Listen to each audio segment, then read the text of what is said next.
Hello, and today's learning target is I can solve and graph multi-step inequalities. So again, to fill in the blanks of this first statement, you maybe can guess what it is from prior videos and going over this statement, but when multiplying or dividing by a negative, flip the inequality. So let's fill this in. When multiplying or dividing by a negative, flip the inequality. So let's go ahead and solve and graph the following inequalities. So when I see parentheses with a term in front, that should remind you to distribute that first term. So the 4, and I'll draw arrows, distributes to the j and to the -7. So I get 4j minus 28 is greater than or equal to 12. And now I can solve this inequality as I would like an equation. So I'll add 28 to both sides, and I get 4j is greater than or equal to 12 plus 28 is 40. I'll divide by 4, and I get j is greater than or equal to 10. And now when I graph this inequality, remember 10 goes in the middle, 11, 12, 9, and 8. And then I'll go ahead and put a closed circle at 10, and then everything greater than or equal to 10, so I'll make my arrow go to the right, would be part of the solution. So j is greater than or equal to 10, and then there would be my graph for the solution as well.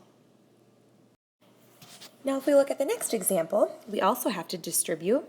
That negative sign really represents a -1, so you can draw that 1 in there if you want. And then we'll go ahead and distribute that -1. And get -8 is greater than -1x plus 4. And then we'll solve this inequality so we can subtract 4 from both sides and get -12 is greater than -1x, divide by a -1, and since we divided by a negative, we have to flip the inequality. So we get 12 is less than x, but then we also have to flip this around because we have to write our variable first. So if I flip the two terms around, x goes on the left, 12 goes on the right, the sign must be greater than. So x is greater than 12, so if I were to graph this inequality, 12, 13, 14, 11, and 10. Then I have an open circle at 12 shading to the right because everything greater than 12 would be a solution here. Okay, let's move on to the next example. And this inequality is quite large. Looks like a lot of steps to solve, so let's go ahead and get started. So I'm going to distribute this 2 to both the 4x and the -3 and get 8x minus 6 minus 8 is greater than or equal to 4 plus 2x. I'll go ahead and combine some like terms. So 8x and then a -6 minus 8 is -14. And then this right-hand side, there's no like terms to combine. And then I'll go ahead and move the x's to the left-hand side, so I'll subtract 2x from both sides and get 6x minus 14 is greater than or equal to 4. I'm going to move the 14 over, so I'll add 14. And so I get 6x is greater than or equal to 18 and divide by 6, so I get x is greater than or equal to 3. And if we graph this inequality, I'll put 3 in the middle, 4, 5, 2, and 1, and then I'll have a closed circle at 3 and everything greater than or equal to 3, so I shade to the right. Let's move on to the next example. All right, so we see another term with parentheses next to it, so we're going to distribute. 7 times 2p is 14p plus 21 minus 8 is less than 6p plus 29. So I'll go ahead and move the variables to the left-hand side, and I'll subtract 6p. And 14 minus 6 is 8. And then I'll also combine some like terms here. 21 minus 8 gives me 13. And then I'll go ahead and move the 13 over to the right-hand side. So I get 8p is less than 29 minus 13 is 16. And then isolate my variable, so I'll divide by 8. So I get p is less than 2. Oh, the food's done. Okay, so now let's graph this inequality. So I will write down 2, 3, and 4, 1 and 0. And then I need to have an open circle at 2, and everything less than 2 gets shaded, so I'll shade to the left. All right, let's move on.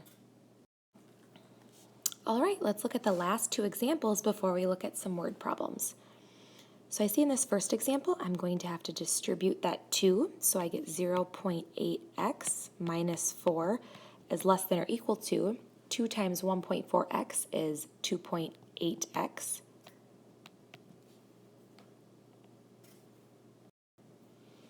And then 2 times 3 is 6.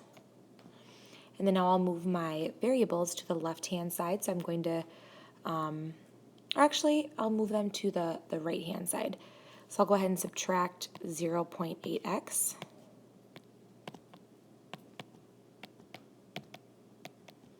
And then I get negative 4 is less than or equal to 2.8x minus 0.8x is 2x. And then I have plus 6. And then I'll go ahead and subtract 6 from both sides and get negative 10 is less than or equal to 2x. Last step to isolate my variable is to divide by 2.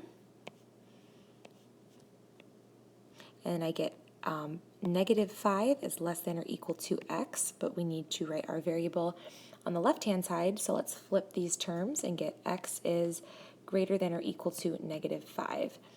If we graph this inequality here, I'll put negative 5 down.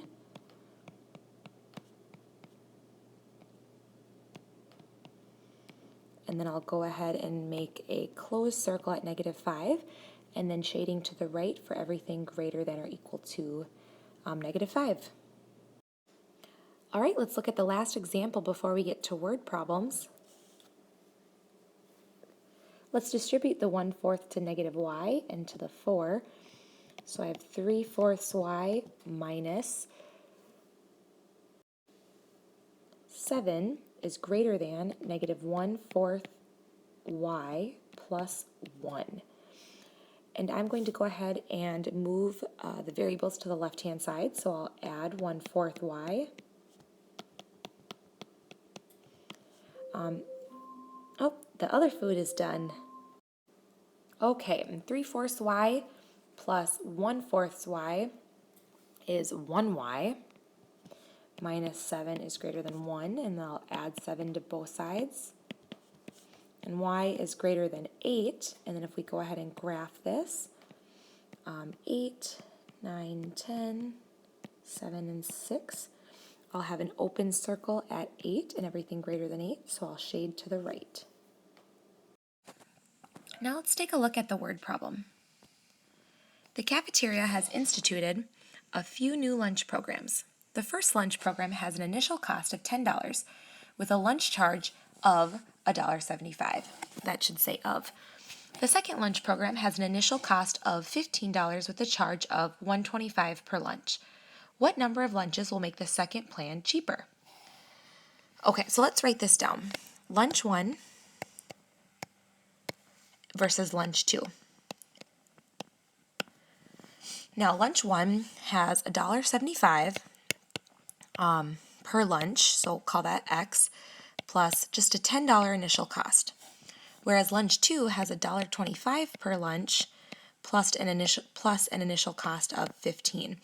So we want to figure out what number of lunches will make the second plan cheaper. So when lunch 1 is essentially greater than lunch 2. So now this is one long inequality, and let's solve for x. So I'll go ahead and subtract 1.25x from both sides and get 0.5x plus 10 is greater than 15. Now I'll subtract 10 from both sides and get 0.5x is greater than 5. Divide by 0.5. And 5 divided by 0.5 is 10.